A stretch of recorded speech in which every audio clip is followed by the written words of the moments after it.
আল্লাহু আকবার, আল্লাহু আকবার, আল্লাহু আকবার, আল্লাহু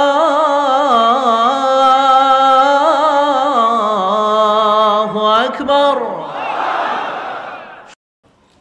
সম্মানিত দিনী ভাই এবং বোনেরা, আমরা সবাই জানি যে যাকাত হচ্ছে one of the 5 pillars of Islam. ইসলামের 5টা ভিত্তির একটা, 3 নম্বর ভিত্তি। প্রথমে ঈমান, তারপরে সালাত, তারপরেই যাকাত। একটা খুঁটি, একটা তাঁবুর 5টা খুঁটি থাকে। এর মধ্যে এই তাঁবুর 5টা খুঁটিকে যদি ইসলামের 5টা পিলারের সাথে তুলনা করি, তাহলে মাঝখানের খুঁটিটার নাম যাকাত। মাঝখানের খুঁটি না থাকলে যেমনি তাঁবু উঁচু হয়ে দাঁড়াতে পারে না, তেমনি যাকাত ভিত্তিক অর্থ ব্যবস্থা না হলেও মুসলিম উম্মাহ মাথা উঁচু করে দাঁড়াতে পারে না।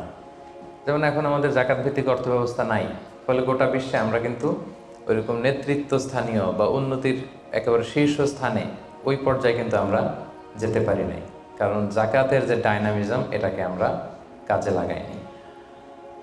তো যারা দান করে তাদেরকে আল্লাহ তাআলা খুব পছন্দ করে।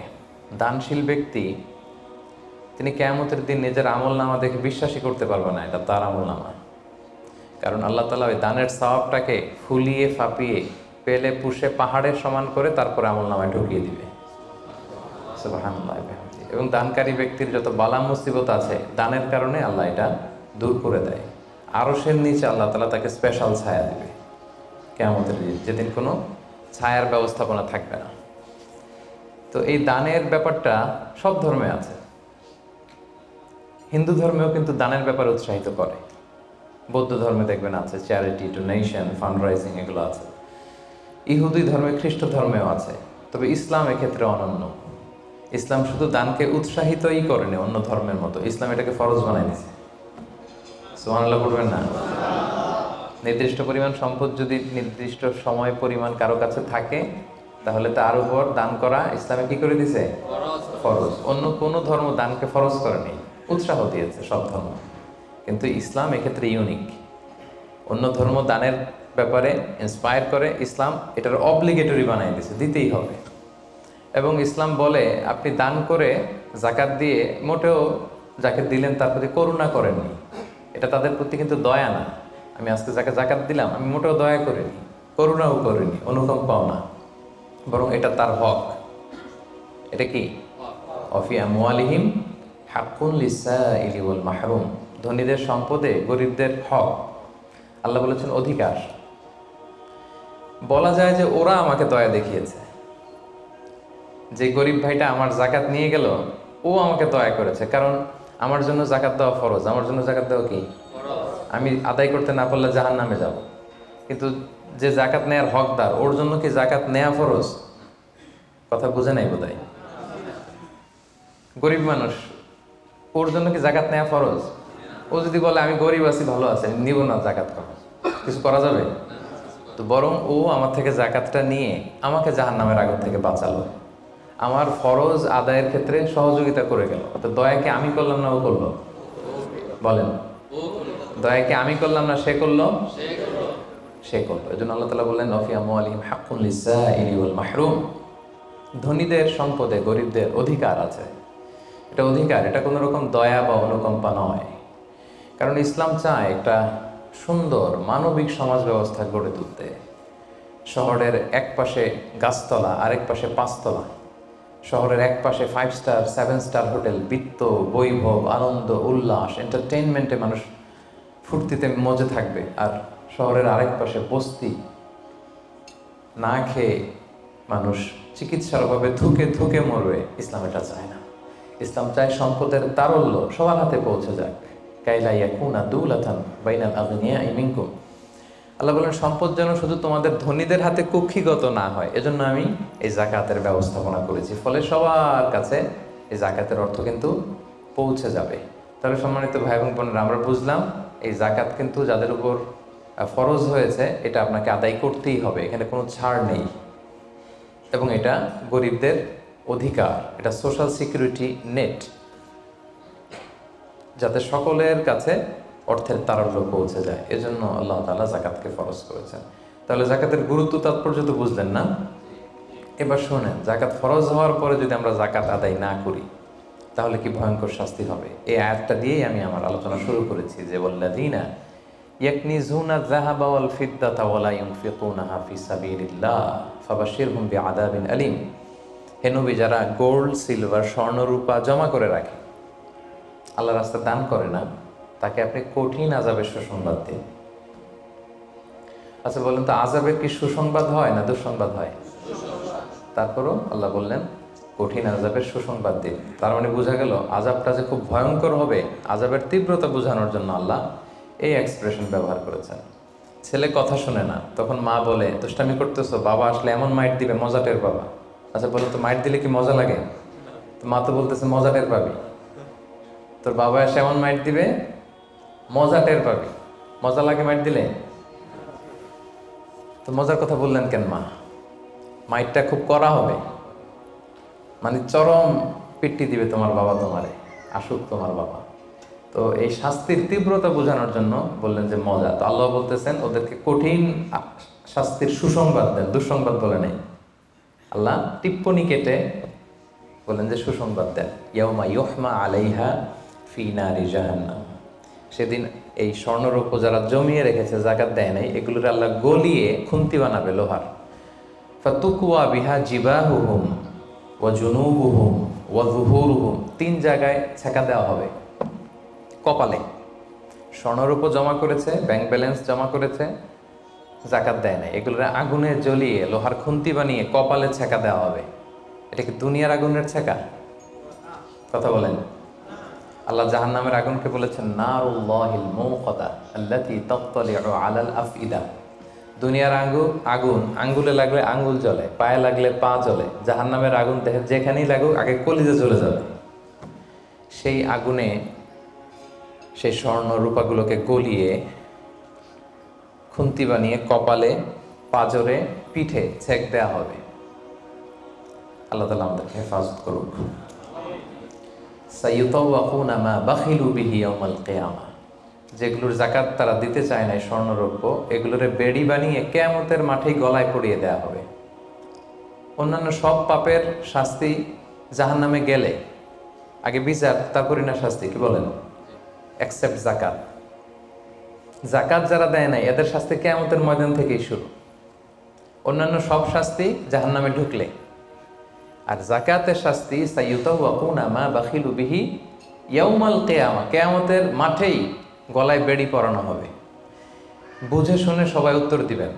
আচ্ছা, যেই লোকটাকে কিয়ামতের ময়দানে লক্ষ কোটি মানুষের সামনে লোহার বেড়ি পরিয়ে টানা হলো জাকাত না দেওয়ার কারণে, ও যদি নামাজি হয়ে থাকে, ওর নামাজ কি কাজে লাগলো ওই দিন?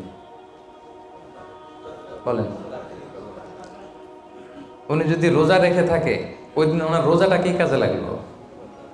তাহাজ্জুদ পড়তে পড়তে কপালে যদি দাগ ফেলে দেয়, ওই দাগ ওনার কি কাজে লাগলো ওই দিন? কোটি মানুষের সামনে গলায় বেরিয়ে পড়ে যদি আমাকে হেঁচকা টান দেয় জাকাত না দেওয়ার কারণে, তো আমার নামাজ কি কাজে লাগলো বলেন তো? কথা বোঝেন নাই বোধহয়। নামাজ কি কোনো কাজে লাগলো? সো জাকাতের শাস্তি বড্ড ভয়ঙ্কর যারা জাকাত দেয়নি।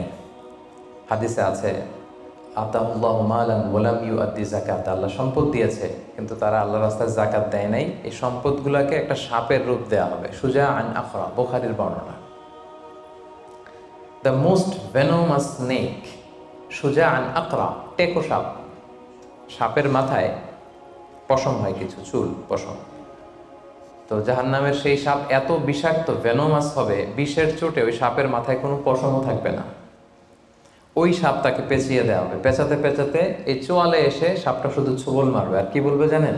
আনা মালুক আনা কানসুক, আমি তোমার সম্পদ। আমাকে ভোগ করার জন্য ব্যাংকে রেখে দিছিল না ফিক্সড ডিপোজিট করে, জাকাত ক্যালকুলেশন করে দেওয়া নাই? আনা মালুক আনা কানসুক বলতেই থাকবে, এক একটা ছোবল মারবে। আনা মালুক আনা কানসুক, I'm your wealth, I'm your bank balance. আমি তোমার সম্পদ, আমি তোমার গহনা, আমি তোমার জুয়েলারি, আমি তোমার অর্নামেন্টস, আমি তোমার গচ্ছিত সম্পদ। হিসাব করে তো দেও নাই, খাওয়ার জন্য রাখছিলা, আজকে খাও। আনা মালুক আনা কানসুক। আমরা কি কিয়ামতের ময়দানে সেই কঠিন আযাব ভোগ করতে চাই? এই কঠিন শাস্তি ভোগ করার ক্ষমতা কি আমাদের আছে? ওয়া খুলিকাল ইনসানু দাঈফা। আল্লাহ মানুষকে দুর্বল করে বানিয়েছে। তো সম্মানিত সুধী, আল্লাহ তাআলা আমাদেরকে যাদেরকে সম্পদশালী বানিয়েছেন আমরা যেন হিসেব করে যাকাত দিয়ে দিই, একেবারে নিয়ম মাফিক। আজকে নিয়মটা শিখে যাব, নিয়ম মাফিক আমরা যাকাত দিব। এটা গরিবের হক, গরিবের হাতে বুঝিয়ে দেব। পারা যাবে তো ইনশাআল্লাহ? ইনশাআল্লাহ। 2 নম্বর পয়েন্টও কভার করলাম। 3 নম্বর পয়েন্ট হচ্ছে যাকাত আদায়ের খাত। সব খাতে যাকাত দেওয়া যায় না। যাকাতের টাকা দিয়ে মসজিদ বানানো যায় না। আজকে বুঝে যান, জেনে যান মাসালা। যাকাতের টাকা দিয়ে মাদ্রাসা বানানো যায় না। যাকাতের টাকা দিয়ে কালভার্ট, ব্রিজ বানানো যায় না, কারণ ব্রিজে তো ধনীরাও হাঁটবে। কি বলেন? তো ধনীরা কি যাকাতের টাকা কনজিউম করার কোনো সুযোগ আছে? নাই। তার মানে আল্লাহ তাআলা কোরআনে বর্ণিত 8টা খাত উল্লেখ করেছেন, এই 8টা খাতেই আপনাকে যাকাত দিতে হবে। এর বাইরে যাকাত দিলে হবে না। আল্লাহ তাআলা বলেন, ইন্নামাস সাদাকাতু লিল ফুকারাই ওয়াল মাসাকিনি ওয়াল আমিলিনা আলাইহা ওয়াল মুআল্লাফাতি কুলুবুহুম ওয়া ফির রিকাবি ওয়াল গারিমিনা ওয়া ফিস সাবিলিল্লাহি ওয়া ইবনিস সাবিল ফারিদাতাম মিনাল্লাহি ওয়াল্লাহু আলিমুল হাকিম। 8টা খাত। এই 8 খাতের বাইরে আপনি যাকাত দিলে আদায় হবে না। 1 নম্বর খাত হচ্ছে লিল ফুকারা, ফকিরদেরকে আপনি দিতে পারবেন। 2 নম্বর খাত হচ্ছে ওয়াল মাসাকিনি, মিসকিনদেরকে দিতে পারবেন। এখন ফকিরকে, মিসকিনকে? ফকির হচ্ছে মানলাহু শাই, যার কিছু জিনিসপত্র আছে, কিছু টাকা আছে, কিছু সম্পদ আছে, কিন্তু ওয়ালা ইয়াকফি, এটা তার হয় না। কিছু টাকা আছে, মাসে 20 দিন খাইতে পারে, 10 দিন কষ্ট হয়, ছেলেরে ভালোভাবে পড়াইতে পারে না, নিজের ভালো জামা কাপড়ের ব্যবস্থা নাই। তার মানে কিছু সম্পদ আছে, এতে তার কুলায় না, হয় না, একে বলে ফাকির, একে আপনি দিতে পারবেন। আরেক শ্রেণী হচ্ছে মিসকিন। মিসকিন হচ্ছে মান লাইসা লাহু শাই, যার কিছুই নাই, একেবারে কিছুই নাই। রাস্তাঘাটে অনেক দেখবেন যে ভবঘুরে লুঙ্গি একটা পরে আছে, গায়ে কোনো জামা নেই, ওর কিছুই নাই, এ হচ্ছে মিসকিন। তো এদেরকে আপনি দিতে পারবেন। 1 নম্বরে ফাকির, 2 নম্বরে মিসকিন। এই দুইটাই হচ্ছে বেসিকলি প্রাইমারি সোর্স। এরপর আল্লাহ তাআলা বলেছেন ওয়ালা আমিলিনা আলাইহা, যাকাত ফাউন্ডেশনে যারা জব করে, যাকাত ম্যানেজমেন্টে যারা কাজ করে, এদের স্টাফদেরকে যাকাতের টাকা দিয়ে স্যালারি দেওয়া যাবে। যদিও এরা ধনী হোক, এরা তো আর যাকাত নিচ্ছে না, এরা স্যালারি নিচ্ছে, এটা দেওয়া যাবে। 3টা গেল। ওয়াল মুআল্লাফাতি কুলুবুহুম, বিধর্মী, অন্য ধর্মের, বুদ্ধিস্ট, হিন্দু, আপনি চাইলেন যে এরা যাকাতের টাকা দিয়ে একটু হেল্প করলে হয়তো ইসলামের প্রতি আকৃষ্ট হবে, এরকম শর্তে আপনি এরকম মুআল্লাফাতি কুলুবুহুম, অন্য ধর্মের লোকদেরও যাকাত দিতে পারবেন। সাধারণত অন্য ধর্মের লোকদের দেওয়া যায় না, কিন্তু যদি ভাবেন যে দিলে ইসলামের যে যাকাত ব্যবস্থা, ইসলামের সৌন্দর্য, আমরা একটা হেল্পিং হ্যান্ড দেখলে সে আকৃষ্ট হবে, তাহলে দিতে পারবেন। অফির রেকাব, 4 নম্বরে হচ্ছে দাস মুক্তি। সম্মানিত ভাই বোন বোনেরা, দাস আজাদ করার ক্ষেত্রে আপনি যাকাতের টাকা দিতে পারবেন। তো এখন তো আর দাস নাই, এখন কি করতে পারবেন? এখন এই যে প্রিজনারদেরকে, কারাবন্দি আছে না অনেকে, উল্টাপাল্টা মামলা দিয়ে মামলা করে জেলে ঢুকায় রাখছে, তো এর এখন আইনজীবী চালানো লাগে, এর এদিকে টাকা লাগে, ওদিকে টাকা লাগে, বা তার মুক্তির জন্য টাকা লাগতেছে, বা কাউকে কিডন্যাপ করা হয়েছে, গুম করা হয়েছে, এই সমস্ত ইস্যুতে তাদের প্রাণ রক্ষার জন্য, কারামুক্তির জন্য আপনি যাকাতের টাকা দিয়ে হেল্প করতে পারবেন। 4টা গেল। ওয়াল গারিমিন, ঋণগ্রস্ত ব্যক্তি, ঋণের বোঝায় প্রতিদিন খালি ধরে পাওনাদাররা, তার মানে জীবন চালানো না বিশ্বাস হয়ে পড়তেছে, তাকে আপনি ঋণের বোঝা হালকা করার জন্য দিতে পারবেন। অফিস সাবিলিল্লাহ, 6 নম্বর হচ্ছে আল্লাহর রাস্তায় যারা আছে। এগুলোর প্রত্যেকটা আমি 1 ঘন্টা করে আলোচনা করতে পারবো। প্রত্যেকটা পয়েন্ট যদি ইন ডিটেল ফিকহি ইস্যুসগুলো নিয়ে কথা বলি, লম্বা চড়া আলোচনা হবে। আমি জাস্ট আপনাদের মাথায় একটু করে জাস্ট শোনাচ্ছি, তাহলে ওভারঅল একটা ধারণা আপনি পেয়ে যাবেন। অফিস সাবিলিল্লাহ, আল্লাহর রাস্তায় যারা আছে, এর দ্বারা উদ্দেশ্য হচ্ছে যারা আল্লাহর রাস্তায় জেহাদ করছে। ফিলিস্তিনে আমার ভাইরা জেহাদ করছে, কাশ্মীরে জেহাদ করছে, সশস্ত্র সংগ্রামে তাদের যে যুদ্ধাস্ত্র যা যা প্রয়োজন, এই ক্ষেত্রে আপনি দিতে পারবেন। আধুনিক সময় অনেক স্কলাররা বলে যে এই যে এতিমখানাতে অনেক ছেলে আছে, অনাথ, এতিম, তারপর টাকা পয়সা নাই, তারাও তো তাদের লাইফটা ইসলামের জ্ঞান আহরণের জন্যই ডেডিকেট করেছে, তারাও ফি সাবিলিল্লাহ, ওখানেও দিতে পারবেন। সর্বশেষ হচ্ছে অফিস সাবিলিল্লাহি ওয়াবনিস সাবিল, পথিক। পথিক যদি নিঃস্ব হয়ে যায়, তাকে আপনি যাকাতের টাকা দিয়ে হেল্প করতে পারবেন। ধরেন একজন পথিক, বাড়ি হচ্ছে কেলান্তান, এখন কেলে আইসা মলম পার্টির খপ্পরে পড়া সব শেষ, কিছুই নাই আর, তার সব নিয়ে গেছে। তো এখন সে ওইদিকে কেলান্তানে অনেক ধনী, কিন্তু এইখানে টাকা পয়সা নাই। এখন এই যে তার টাকা নাই, তাকে পোষতে হবে, তা খাইতে হবে, আপনি জাকাতের টাকা দিয়ে তাকে হেল্প করতে পারবেন। এখন অবশ্যই এটা খুব প্রযোজ্য না, কারণ ক্রেডিট কার্ড থাকে বাংলাদেশে, ধরেন বিকাশ সে সিস্টেম আছে, বা সামহাও তার কারো নাম্বার মুখস্থ থাকলে ফোন করলে টাকার ব্যবস্থা হয়ে যাবে। কিন্তু শরীয়ত কিন্তু এটাও রেখেছে, পথিক মুসাফিরকে আপনি হেল্প করতে পারবেন। তাহলে এই 8টা খাত ছাড়া কিন্তু সম্মানিত ভাই বোন বোনেরা, আপনি অন্য খাতে জাকাত দিলে জাকাত আদায় হবে? মন মতো দিলে হবে না। কিন্তু 4 নম্বরে আমরা জানবো কাদেরকে জাকাত দেওয়া যাবে না। এতক্ষণ তো জানলাম কোথায় কোথায় দেওয়া যাবে, এবার শুনবো কাদের দেওয়া যাবে না। 1 নম্বর, হাশিমি খানদানের কাউকে দেওয়া যাবে না। বানু হাশিম মানে রাসূলুল্লাহ সাল্লাল্লাহু আলাইহি ওয়াসাল্লামের বংশধর। আমাদের একটা বংশ আছে না, কেউ মুন্সি বংশ, কেউ চৌধুরী বংশ, কেউ ওই বংশ। রাসূল সাল্লাল্লাহু আলাইহি ওয়াসাল্লামের বংশের নাম কি? হ্যাঁ, কুরাইশের হাশিমি খানদানের বংশ আর বানু হাশিম। ওনারা কুরাইশ হচ্ছে অনেক বড় একটা গ্রুপ, এটার মধ্যে বানু জাহারা আছে, বানু হাশিম আছে। তো এখানে রাসূল সাল্লাল্লাহু আলাইহি ওয়াসাল্লাম হচ্ছেন বনু হাশিম। বনু হাশিমের লিনিয়েজে যারা আসবে, আপনি যদি জানতে পারেন তিনি বনু হাশিম, আপনি জাকাত দিতে পারবেন না, ওনারা জাকাত খেতে পারবে না।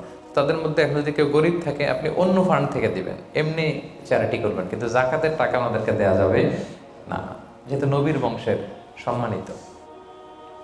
জাকাতের খেজুর একবার মদিনায় স্তূপ করে রাখা। রাসূল সাল্লাল্লাহু আলাইহি ওয়াসাল্লামের ছোট নাতি হুসাইন রাদিয়াল্লাহু তাআলা আনহু, তখন তো ছোট পায়ে হাঁটতে হাঁটতে যে ওই জাকাতের একটা খেজুর নিয়ে খাওয়া শুরু করছে। বাচ্চা থাকতে তো সবাই আমরা এরকমই করতাম, খাবার পেলেই কি বিস্কিট দেখলে, চকলেট দেখলে এটা কার, আমার না কার, ওটা দেখার বিষয় না, আগে মুখে দাও। তো হুসাইন রাদিয়াল্লাহু তাআলা আনহু জাকাতের খেজুর তো উনি বোঝে নাই, উনি হাঁটতে হাঁটতে যে জাকাতের খেজুর খাওয়া শুরু করছে। রাসূল সাল্লাল্লাহু আলাইহি ওয়াসাল্লাম দূর থেকে দেখে উনি দৌড়ে গেলেন, যে বললেন কিখ কিখ। হাদিসে আছে শব্দটা, আরবিতে বলে কিখ কিখ, মানে আমরা বাংলায় কি বলি ওয়াক থু, থু মেরে ফেলে দাও, থুতু ফেলো যেটা বলি। রাসূল ইসলাম বললেন লা তা'লাম আন্না লা নাকুলু সাদাকা। নানা ভাই, তুমি কি জানো না যে আমরা সাদাকার মাল খেতে পারি না? নাতিকে শিক্ষা দিচ্ছে, এডুকেট করছে যে হুসাইন, তুমি কি জানো না যে আমরা সাদাকার মাল খেতে পারি না, আমরা তো বানু হাশিম। এবং রাসূল ইসলাম জোর করে ওই খেজুরটা বের করে দিলেন মুখ থেকে। তাহলে বনু হাশিমের কাউকে দেওয়া যাবে না, অমুসলিম কাউকে জাকাত দেওয়া যাবে না, এক্সেপ্ট ওয়াল মুআল্লাফাতি কুলুবুহুম। যদি এই ইস্যু হয় যে এটা দিলে ইসলামের প্রতি তার একটা আকর্ষণ বাড়বে, এরকম হলে দিতে পারবেন, ইন জেনারেলি দেওয়া যাবে না। 3 নম্বর হচ্ছে ধনী কাউকে জাকাত দেওয়া যাবে না। যার টাকা আছে এরা জাকাত দেওয়া যাবে, পয়সাওয়ালা কাউকে না। তবে এখানে এক্সেপশন হচ্ছে ওই যে ওয়াল আমিলিনা আলাইহা, জাকাত সেন্টারে যদি জব করে স্যালারি দেওয়া যাবে। পথিক হয়ে যদি নিঃস্ব হয়ে যায়, আসলে ধনী তো রাস্তায় টাকা পয়সা হারাই ফেলছে, তাকে দেওয়া যাবে। আল্লাহ রাস্তায় জেহাদ করতেছে, ধনী, কিন্তু জেহাদের সামগ্রীর মধ্যে যদি জাকাতের সম্পদের কিছু থাকে, ওটা উনি ইউজ করতে পারবে। 4 নাম্বার, ঔরসজাত সম্পর্কের কাউরে জাকাত দেওয়া যায় না। হ্যাঁ, আপনার বাবা, আপনার মা, আপনার নানা নানি, দাদা দাদি, যত উপরে যাক, এদেরকে আপনি জাকাত দিতে পারবেন না। আপনার নিচের যারা, আপনার ছেলে মেয়ে, আপনার নাতি নাতনি, এদের ছেলে মেয়ে ছেলে মেয়ে ছেলে মেয়ে যত যাবে, যত নিচে যাক, জাকাত দিতে পারবেন না। গেল। 5 নাম্বার হচ্ছে স্বামী তার স্ত্রীকে জাকাত দিতে পারবে না। কেন? কারণ স্ত্রীর ভরণ পোষণ দেয়া স্বামীর জন্য কি ফরজ বা ওয়াজিব। তা আপনার তো তার ভরণ পোষণ দিতে হবে, জাকাত দেবেন কিভাবে? স্ত্রী দিতে পারবে হাজবেন্ডকে। ইন এনি কেস, আসলে হাজবেন্ড ওয়াইফের মধ্যে জাকাত দেওয়ানোর সম্পর্ক নাকি? তো ভালোবাসার সম্পর্ক, স্বামী স্ত্রীর মধ্যে তো ভালোবাসার সম্পর্ক। তো ইন এনি কেস ইসলাম বলে যে প্রত্যেকে কিন্তু ইন্ডিভিজুয়াল। একটা জিনিস খেয়াল রাখবেন, আপনি আর ভাবির জাকাত কিন্তু একসাথে হবে না, বুঝতে পারছেন? ভাবির জাকাত ভাবি দিবে, আপনার জাকাত আপনি দিবেন। ইসলামে প্রত্যেককে আলাদা ইন্ডিভিজুয়াল হিসেবে আল্লাহর কাছে দাঁড়াইতে হবে। নামাজের হিসাব যেমনি আমার আলাদা, আমার বউয়ের আলাদা, জাকাতেরটাও আমার আলাদা, আমার স্ত্রীর আলাদা। অনুরূপভাবে যাদের ভরণ পোষণের দায়িত্ব আপনার কাঁধের উপর, তাদেরকে আপনি জাকাত দিতে পারবেন না, কারণ এটা আপনার দায়িত্ব, এজন্য পারবেন না। এবার জাকাত ফরজ হওয়ার শর্ত আছে, এই শর্তগুলো আমরা শুনব। 5টা শর্ত। প্রাইমারি শর্ত হচ্ছে নেসাব পরিমাণ সম্পদের মালিক হওয়া, আর এটা হাওলানিল হাওল, 1 বছর থাকা। এগুলো হচ্ছে প্রাইমারি শর্ত। আরও 3টা সেকেন্ডারি শর্ত হচ্ছে আল মিলকিয়া, পূর্ণ ওনারশিপ থাকা, আর জিয়াদা, এটা আপনার অতিরিক্ত টাকা এটা হওয়া, আর হচ্ছে আদামুদ্দুয়ুন, ঋণ না থাকা। এই 5টা শর্ত আমি ব্যাখ্যা করলে আপনি বুঝবেন। 1 নম্বর হচ্ছে নিসাব পরিমাণ সম্পদের মালিক হওয়া। আপনি সামান্য কিছু সম্পদের মালিক হইলে এখান থেকে জাকাত দিতে হবে, শরীয়ত কিন্তু এটা বলে নাই। সুবহানাল্লাহ। আপনি জাকাতের নিয়ম শুনলে দেখবেন যে ইসলাম কতটা ব্যালেন্সড। একটা থ্রেশহোল্ড আছে, একটা স্ট্যান্ডার্ড আছে, এই মানে গেলে দিবেন। সেটা কত?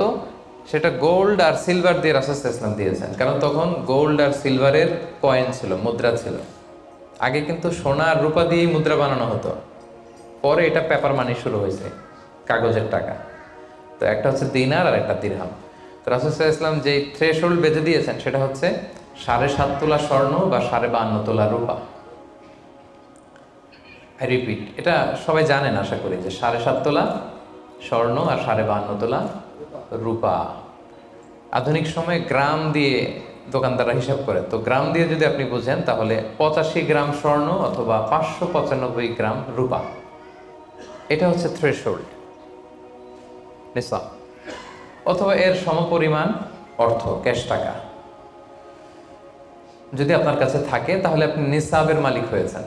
যেদিন আপনি এই নিসাবের মালিক হবেন ওই দিনটা আপনি ডায়েরিতে টুকে রাখবেন, কারণ এটা যদি 1 বছর আপনার কাছে এরকম থাকে, 1 বছর পরে যে আপনি জাকাত দিবেন, কিভাবে দিবেন আমি সামনে বলবো। তো এই নেসাব নিয়ে একটা প্রবলেম আছে। প্রবলেমটা হচ্ছে 7.5 তোলা স্বর্ণ আর 52.5 তোলা রূপার দাম কিন্তু এক না। 52.5 তোলা রূপার দাম খুব কম, আর 7.5 তোলা স্বর্ণের দাম অনেক বেশি। এটা হইল একটাই কম আর একটা বেশি। ঘটনা হচ্ছে রাসূল সাল্লাল্লাহু আলাইহি ওয়াসাল্লাম যখন এই থ্রেশহোল্ডটা বেঁধে দিয়েছিলেন নিসাবটা, তখন দুইটার মান সমান ছিল।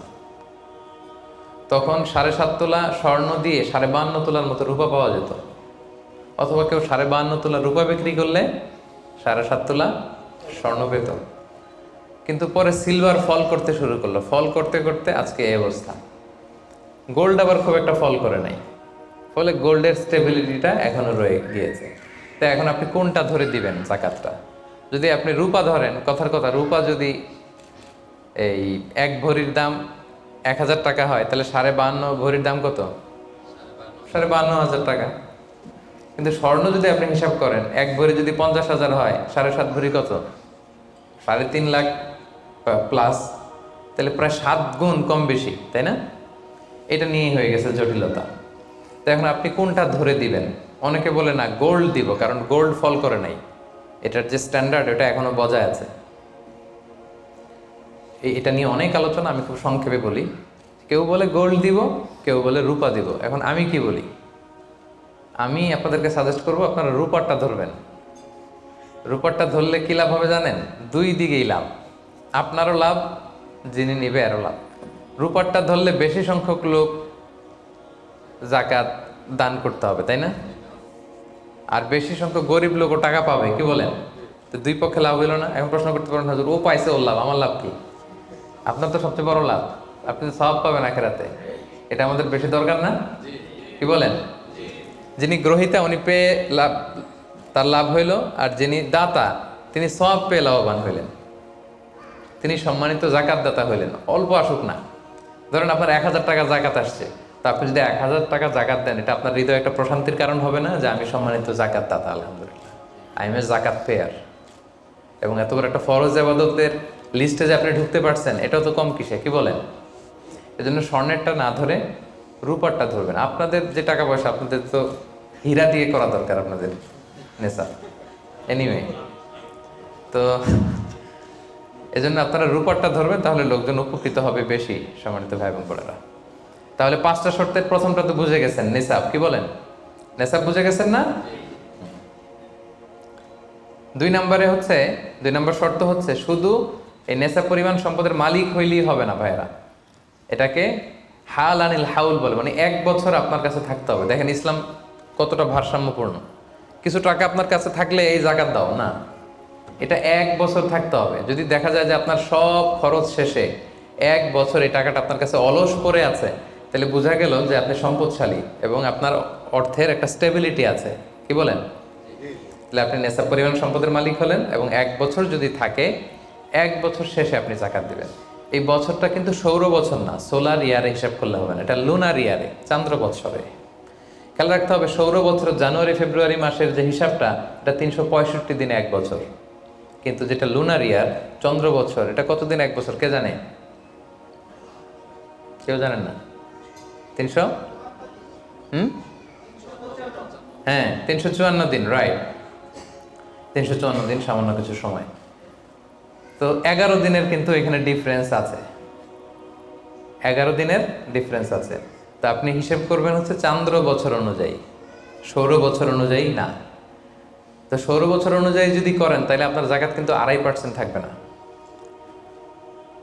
চান্দ্র বছর অনুযায়ী আপনার 2.5%, সৌর বছর করলে ওইটা 2.58% হয়ে যাবে। একটু বাড়বে না? কারণ কতদিন বেশি? 11 দিন বেশি, পার্সেন্টেজও বেড়ে যাবে। তখন কিন্তু জাকাত আপনার 2.5% থাকবে না, 2.58%। বলার আগে বুঝে যায়, কারণ সব ব্যবসায়ী সারাদিন ক্যালকুলেটর নিয়ে কোত্থেকে শিপমেন্ট হইলো, কত মিলিয়ন গেল, কত মিলিয়ন ঢুকলো, সব মুখস্থ, জন্য বলার আগে বুঝে ফেলতেছে চটচট করে, মাশাআল্লাহ। তো তখন আর 2.5% হচ্ছে না, 2.58% হচ্ছে। তাহলে সম্মানিত ভাইরা, আপনি ধরেন, উদাহরণস্বরূপ ধরেন যে আপনি গত রমজানের 20 তারিখে সর্বপ্রথম নিসাব পরিমাণ সম্পদের মালিক হয়েছিলেন। তো তারপরে আপনি খেয়াল করবেন যে দেখি সারা বছর এই পরিমাণ অতিরিক্ত অলস টাকা আমার কাছে পড়ে থাকে কিনা। থাকতে থাকতে থাকতে থাকতে এই রমজানের 20 পর্যন্ত দেখেন যায় টাকা ওইটা তো আছে, আরও হয়েছে টাকা। তো তার মানে আপনি এখন জাকাত দিবেন, যেহেতু নেসাবের মালিকও হয়েছেন, আবার পূর্ণ একটা চন্দ্র বছরও আপনার অতিক্রম করেছে, স্থায়ী হয়েছে, তখন আপনি জাকাত হিসাব করবেন। তাহলে দুইটা শর্ত বুঝলেন না? 3 নাম্বার হচ্ছে ওনারশিপ। আপনার মালিকানা থাকতে হবে, যে সম্পদটা আছে খালি আপনার কাছে টাকা থাকলেই হবে না, এটা কমপ্লিট, আরবিতে তাসাররুফ বলে, কমপ্লিট ওনারশিপ আপনার থাকতে হবে। এখন একজনের আমানতের টাকা আপনার আছে, ওইটা আপনি জাকাত দিতে পারবেন? একজন 5 লাখ টাকা আমানত রাখছে, আপনি এটা জাকাত দেওয়া শুরু করছেন, হবে? সেটা তো উনি জাকাত দেবে, এটা তো আপনার আমানতের টাকা, এই টাকা তো আপনার বুঝাই দিতে হবে। তো আমানতের টাকা কিন্তু কমপ্লিট ওনারশিপ আমার থাকে না, এটার হিসাব আমি করবো না। তো এটা বুঝে গেলেন। 4 নাম্বার হচ্ছে এই টাকা আপনার অতিরিক্ত হইতে হবে, আরবিতে বলে জিয়াদা। দেখেন ইসলাম কত সুন্দর। ইসলাম বলে আপনার নিজের পার্সোনাল এক্সপেন্সিস, আপনার লিভিং কস্ট, আপনার সব ধরনের অ্যাকোমোডেশন, আপনার ট্রান্সপোর্টেশন এক্সপেন্সিস, আপনার মেডিকেল এক্সপেন্সিস, আপনার বাচ্চার স্কুলিং, আপনার ইয়ারলি ট্রিপ যদি থাকে, এন্টারটেনমেন্ট, ধরেন বছরে আপনি একবার ফ্যামিলি আউটিং করেন, এই খরচটা, যত খরচ আপনার হতে পারে, এই সব খরচ শেষেও কিছু টাকা আপনার থেকে যায়, ইসলাম বলে ওইটার উপরে জাকাত দিবে। সুবহানাল্লাহ। জিয়াদা, অতিরিক্ত হওয়া শর্ত। আপনার লাগে, যদি আপনার এই টাকা লাগে, ওটা তো আপনি ইউজ করবেন। আপনার টাকার ব্যবহারের জন্য সবচেয়ে বেশি হকদার কে? আপনি নিজে। আপনার সব খরচ আলহামদুলিল্লাহ সুন্দরভাবে চলে, এরপরেও নিসাব পরিমাণ টাকা বছরব্যাপী যখন আপনার রয়ে গেল, ইসলাম বলে জাস্ট 2.5%। সুবহানাল্লাহ। তাহলে অতিরিক্ত হইতে হবে। সর্বশেষ শর্ত, 5টা শর্তের সর্বশেষ শর্ত হচ্ছে ঋণ থাকতে পারবে না। ঋণ থাকলে ওইটা জাকাত থেকে বাদ যাবে। ধরেন আপনার আছে 5 লক্ষ, কিন্তু আবার ঋণও আছে 5 লক্ষ, কথার কথা, তো এটা তো আপনি আগে ঋণ দিবেন, আপনি তার জাকাত দিতে পারবেন না। এই কথাটা কি বুঝতে পারছেন? আচ্ছা, ঋণ ভাই 3 ধরনের। কয় ধরনের? 3 ধরনের। একটা হচ্ছে আপনার একবারে পরিশোধ করতে হবে, এরকম ঋণ থাকে না, যে আমি মুরাদ ভাইয়ের কাছ থেকে 1 লক্ষ টাকা নিলাম, আজকে আমার জাকাতের হিসাব করার ডেট, তো 1-2 মাসের মধ্যে টাকাটা দিতে হবে। তো তখন এই যে 1 লক্ষ টাকা উনি পাবে, এই টাকাটা আমি বাদ দিব আমার অন্যান্য অ্যাসেট থেকে। বাদ দিয়ে যদি দেখি যে না, তারপরেও জাকাত হয় দিব, আর না হলে দিব না, কারণ এটা একবারে দিতে হবে। ওনার বলছে যে 1 লক্ষ আমি একবারে দিয়ে দিব আপনাকে 1 মাস পরে, এইভাবে ঋণটা নিয়েছিলাম। তাহলে কিছু কিছু ঋণ আছে একবারে পরিশোধযোগ্য, ওকে, এটা জাকাতের ক্যালকুলেশন থেকে বাদ যাবে। কিভাবে বাদ যাবে আমি ক্যালকুলেশন করে দেখাবো। ঋণের দ্বিতীয় প্রকার হচ্ছে ইনস্টলমেন্টের কিছু ঋণ আছে, কিস্তিতে দেয়া লাগে। লেটস সে আমি 1 কোটি টাকা দিয়ে একটা গাড়ি কিনেছি, BMW গাড়ি, বা 50 লক্ষ টাকা দিয়ে আমি একটা হুন্ডা গাড়ি কিনেছি, 50 লক্ষ টাকা। তো এটা আমি কিস্তিতে কিনেছি।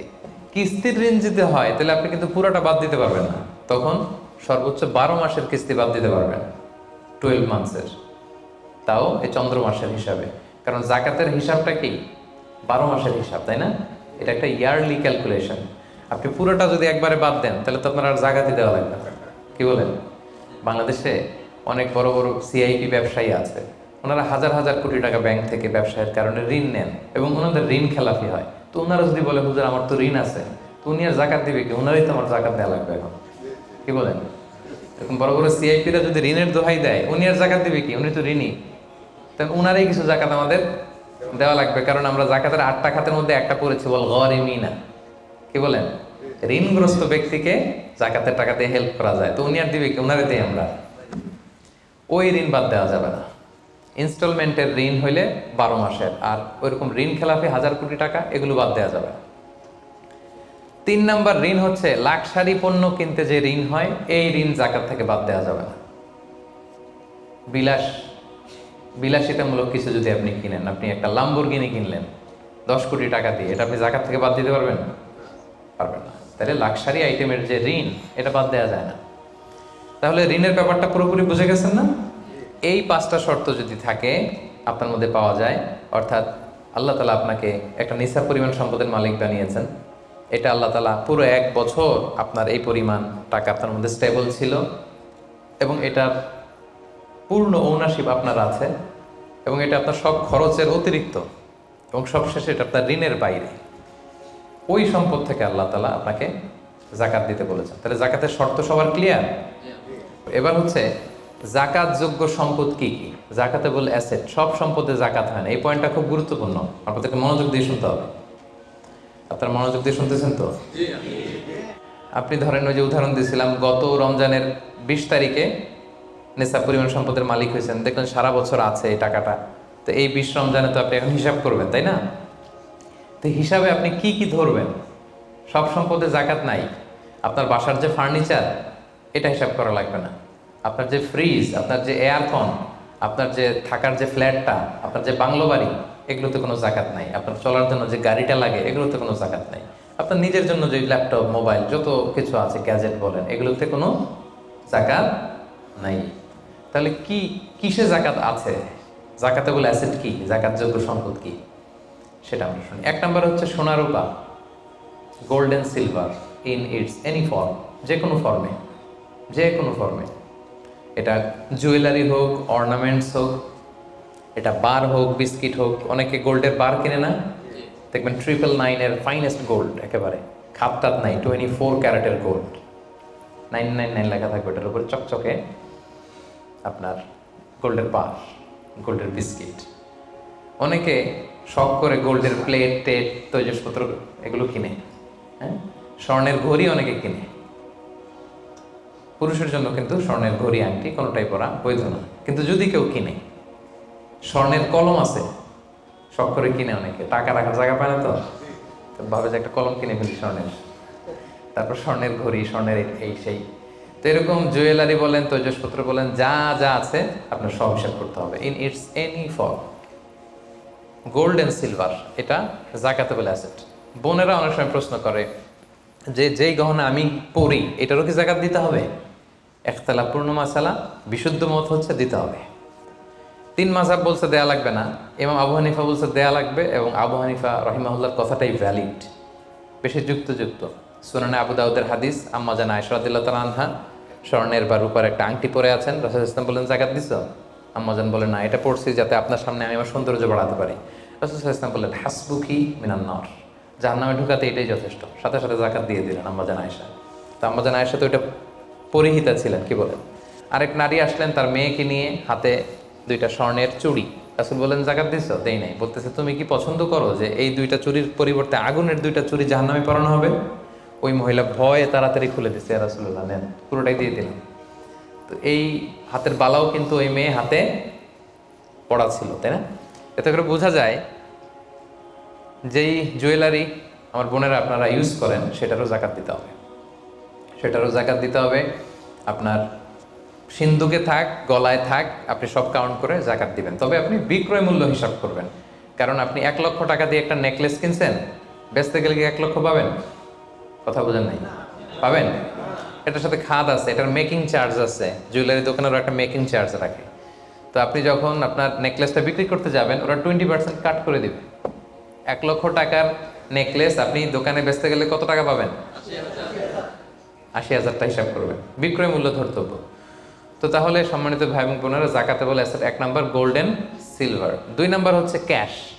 ধরেন আজকে আমি আমার জাকাত হিসাব করতে বসছি, তো আমি দেখতেছি যে আমার স্বর্ণ টর্ণ কি আছে না আছে, আমি হিসাব করতেছি।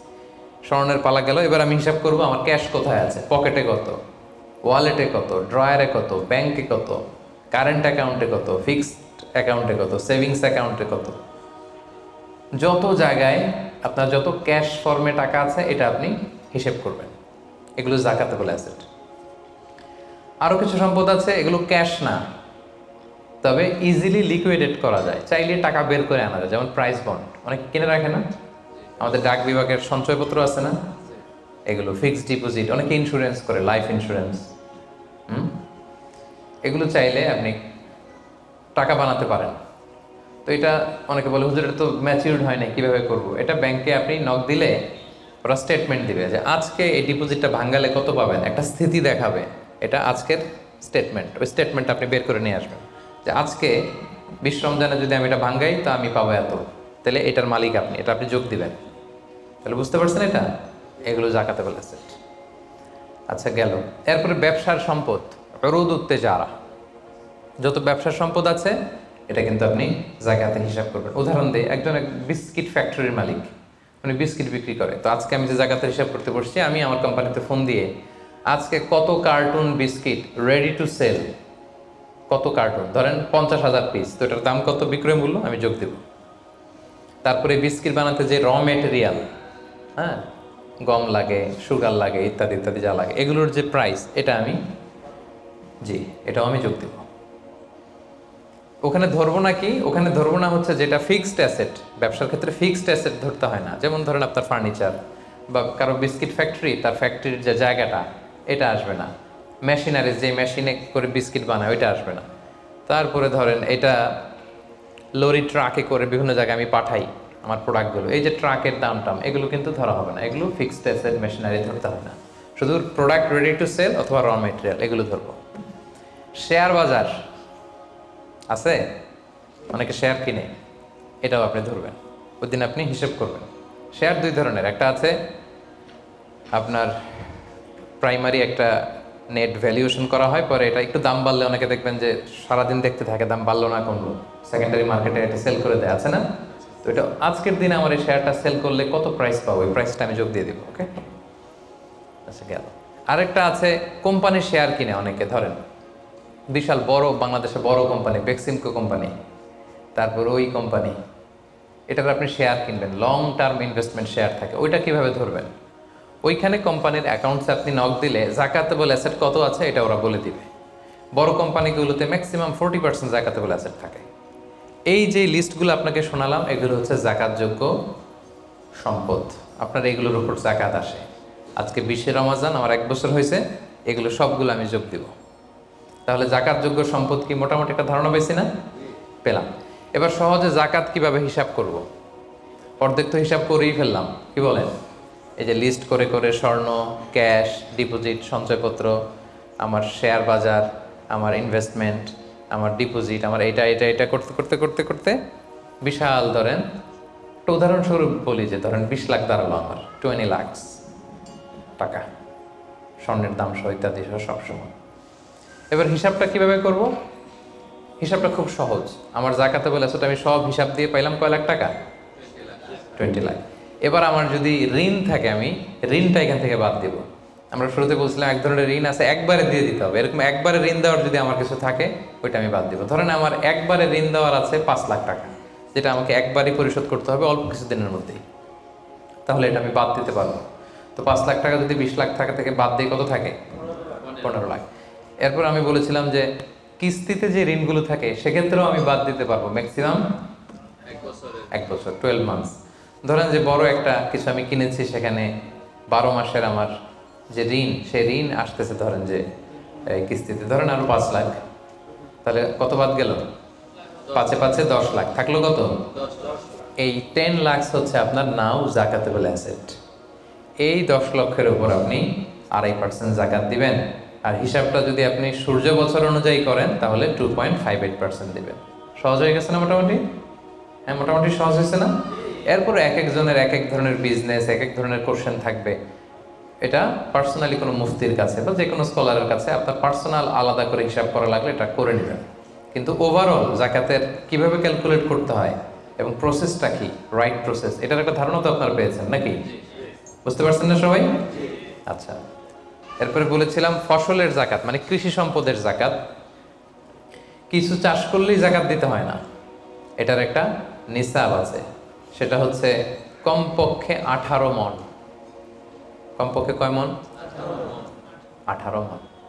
কমপক্ষে 18 মণ হইলে ফসলের জাকাত দিতে। আল্লাহ বলেন, ইয়া আইয়ুহাল্লাযীনা আমানু আনফিকু মিন তাইয়্যিবাতি মা কাসাবতুম ওয়া মিম্মা আখরাজনা লাকুম মিনাল আরদ। জমিন থেকে যেটা উৎপন্ন করে দেই এটাও আল্লাহর রাস্তায় দান করো। ওয়া আতু হাক্কাহু ইয়াউমা হাসাদি, যেদিন ফসল হারভেস্টিং করে ঘরে তুলবেন ওই দিনই জাকাত দিতে হবে।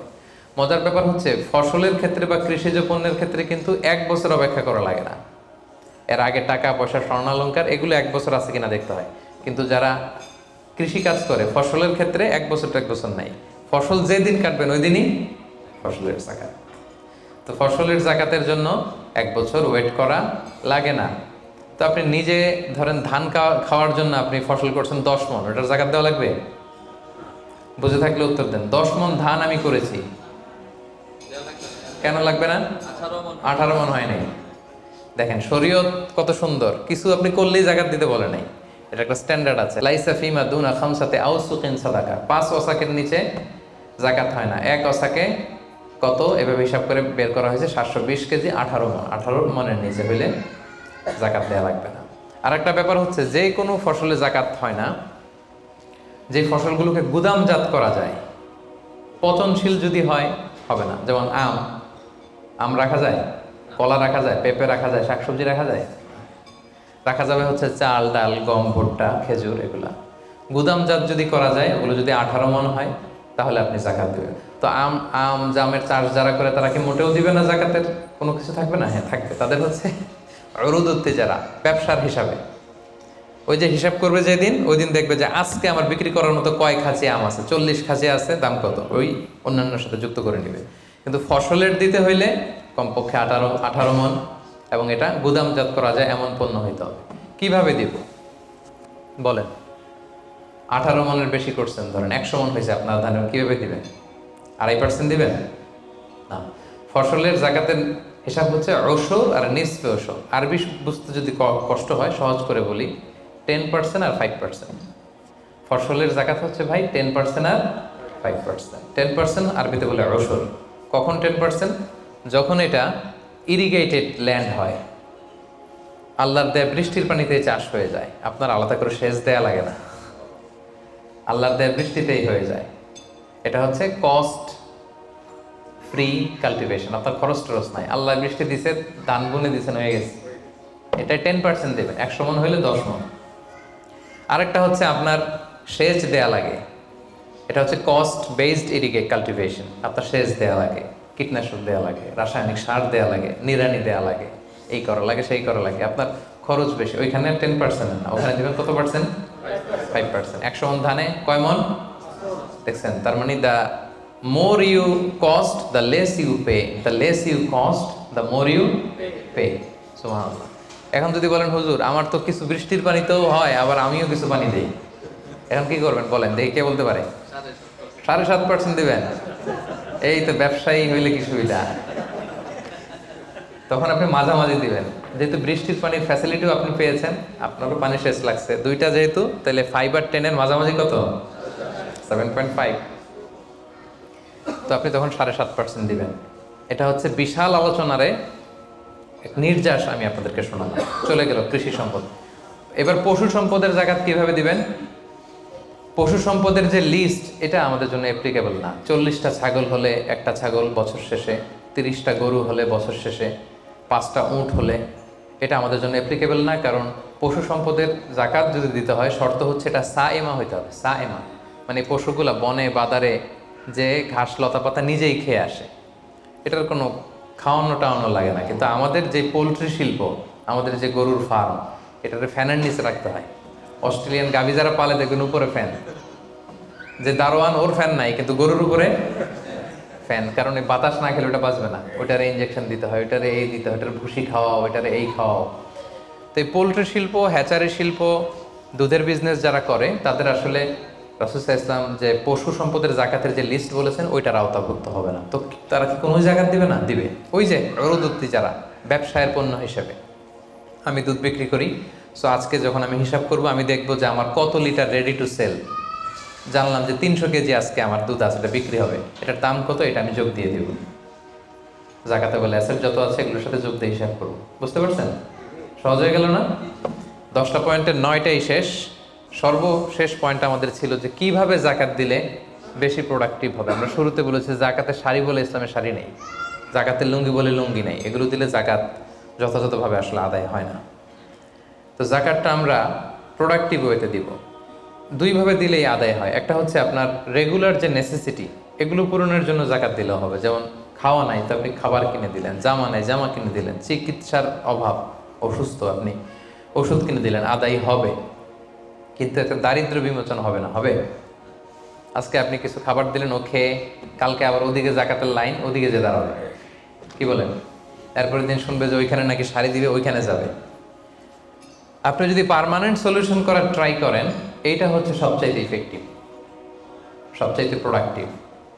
তো সেটার জন্য কোনো ফাউন্ডেশনের আন্ডারে, কোনো বোর্ডের আন্ডারে যদি করা যায়, বা আপনাদের মতো বিজনেস ম্যাগনেট যারা আছেন, আপনাদের যদি কোনো জাকাত ম্যানেজমেন্ট এরকম বোর্ড থাকে, আপনারা যদি করতে পারেন, আপনারা আপনাদের এলাকায় আপনারা চাইলে এভাবে দারিদ্র্য বিমোচন করতে পারবেন। তবে এটার জন্য শর্ত হচ্ছে মনিটরিং করা লাগে। ধরেন আপনি একজন মহিলা সেলাই করতে জানে, তাকে সেলাই মেশিন কিনে দিলেন। একজন গরু পালতে চায়, গরু কিনে দিলেন। অস্ট্রেলিয়ান গাই কিনে দিলেন 2টা, এটার দুধ বিক্রি করে ফ্যামিলিটা মোটামুটি চলতেছে। এদের এক ছেলে আছে, সে সিএনজি চালাতে জানে, তো একটা সিএনজি কিনে দিলেন। এলাকায় সিএনজি চালায়, অটোরিকশা চালায়, ভ্যান চালায়, তার ফ্যামিলিটা চলবে না মোটামুটি? সে আর অন্য জায়গায় যে জাকাতের টাকা চাইবে? চাইবেন। এটা প্রোডাক্টিভ। তবে এটার ক্ষেত্রে আপনি যে পরে দিতে যাবেন না কিছু, দেখবেন কার কিসে আগ্রহ। আপনি যে সিএনজি কিনে একজনকে দিলেন, কদিন পরে দেখবেন যে সিএনজি পেয়েছে, ও গাঁজা কিনে খাইতেছে। এরকম আছে। আপনি একটা কিনে দিয়েছেন, ওইটাতে তার আগ্রহ নাই, ওটা দিবেন না। একজন এসে বলল যে আমি আমার ছেলে ভ্যান চালাই, 4 বছর আগের পুরান এক ভ্যানটা নষ্ট হয়ে গেছে, একটা ভালো ভ্যান হইলে আমাদের ফ্যামিলিটা চলতো। দেখলেন যে সে ভ্যান চালায়, ভ্যান চালানোর যোগ্যতা আছে, এরা এটা দিলে কাজ হবে, এরা 2টা ভ্যান কিনে দেন। একজন সিএনজি চালায়, সিএনজি নষ্ট হয়ে গেছে, তারে কিনে দেন।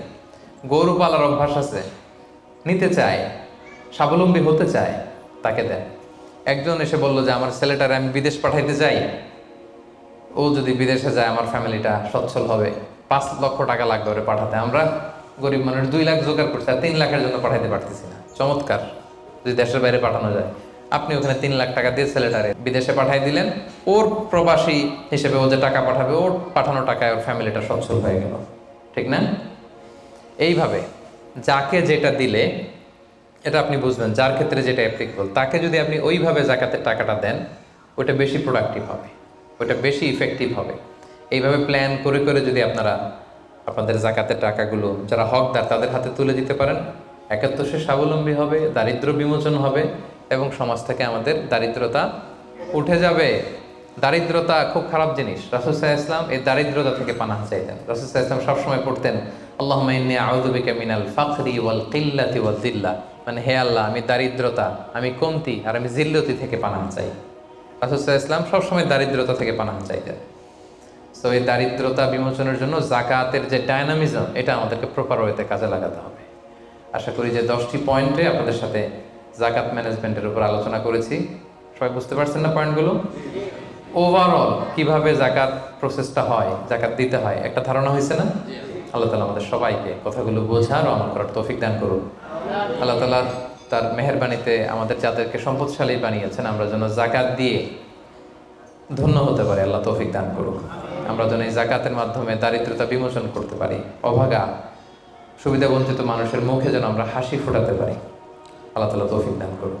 আমি আপনাদের সবাইকে আন্তরিক শুভেচ্ছা, শুকরিয়া এবং অভিনন্দন জানিয়ে এখানেই আজকের প্রোগ্রাম শেষ করছি। হাযা মা ইনদি ওয়াল ইলমু ইনদাল্লাহ, আলাইহি তাওয়াক্কালতু ওয়া ইলাইহি উনীব। সুবহানাকাল্লাহুম্মা ওয়া বিহামদিকা আশহাদু আল্লা ইলাহা ইল্লা আনতা আস্তাগফিরুকা ওয়া আতুবু ইলাইক।